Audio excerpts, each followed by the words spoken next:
Umalis ka! Wait lang. Umalis ka! Teka, miss! Wait lang.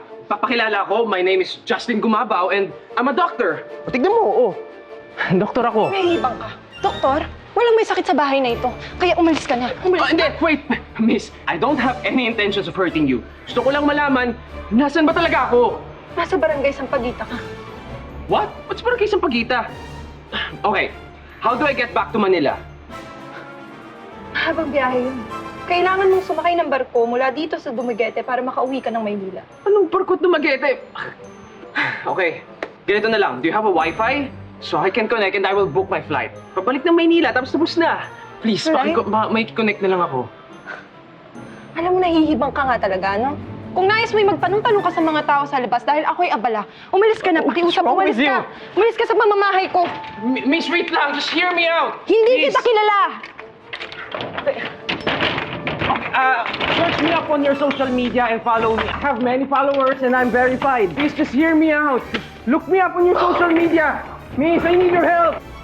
Listen to me. Please, I need your help, miss. Hoy, hoy!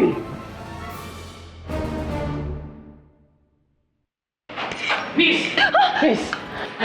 Miss! Anong ginagawa mo dito? Di ba pinalis na kita? Hindi, sige na, kahit sabihin mo na lang kung saan yung sakayan. Kahit mag-commute na lang ako. Hindi nga sabi.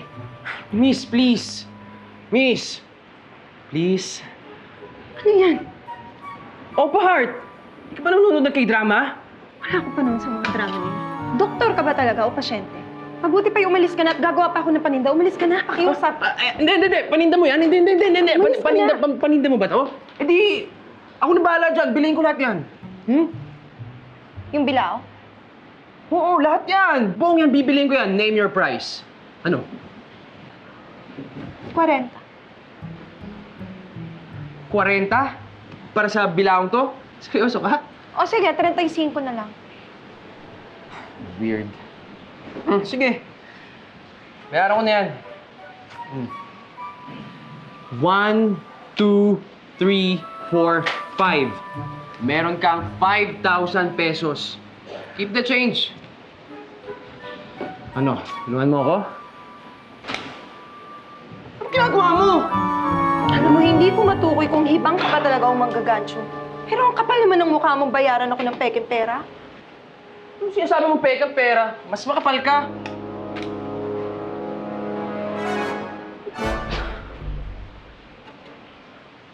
Miss! Ano to?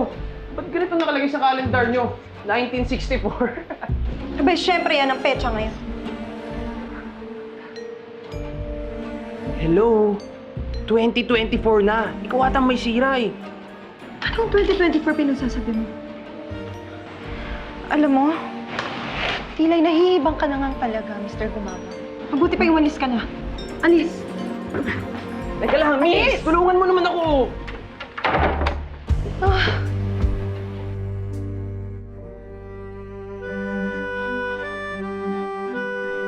Lumina? Lumina, andito ka lang pala. Kanina pa kita hinahanap. Naipadala na ni Rodrigo kay Pilar yung binakaw. At saka, nailagay ko na rin yung mga kakanin sa bilao. Salamat sa iyo. Magbalot ka para sa mga kapatid mo. Sige.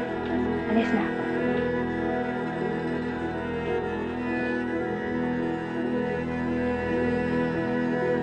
Ikaw si Lumina? Anong ginagawa mo dito? Paano ka nakapasok? Sinara ko na yung mga pintuan. Eh, lahat naman ng pinto mo bukas eh. Si Celia nga, papasok lang. Pwede ba umalis ka na kung hindi tatawag na ako ng mga tanod? Eh, hindi, teka lang. Hindi. May kailangan ko sabihin sa'yo. Ikaw si Lumina. Totoo nga yung mga sinasabi mo, hindi ka nagsisinungaling. Naging pasyente na kita sa klinik eh. If I can remember, your birth date is 1934, di ba? I'm not sure with the exact date, pero lahat yun nasa records mo. At saka, may family history ka ng hypertension and diabetes. Di ba? Saan mo nalaman ng mga iyan? Nagkita na nga tayo noon. I mean, in the future. Nagkita na tayo sa future. Teka. Ito. Yan. Ang tawag dyan ay cellphone. You can call anywhere, anyone in the world. At hindi mo na kailangan ng camera to take photos. Nandito na lahat yun. Tingnan mo, ha? Oh, para maniwala ka. Yan. Uy! Ano ka ba? 80,000 pesos yan! 80,000 para sa maliit na blocking iyan? Teka. Okay. Lumina, kailangan ko ng tulong mo para makabalik ako sa future. Kailangan kita. Umalis ka na. Umalis ka na. Kung hindi, tatawag ako ng pulis, ipahuhuli kita. Umalis ka na! Na!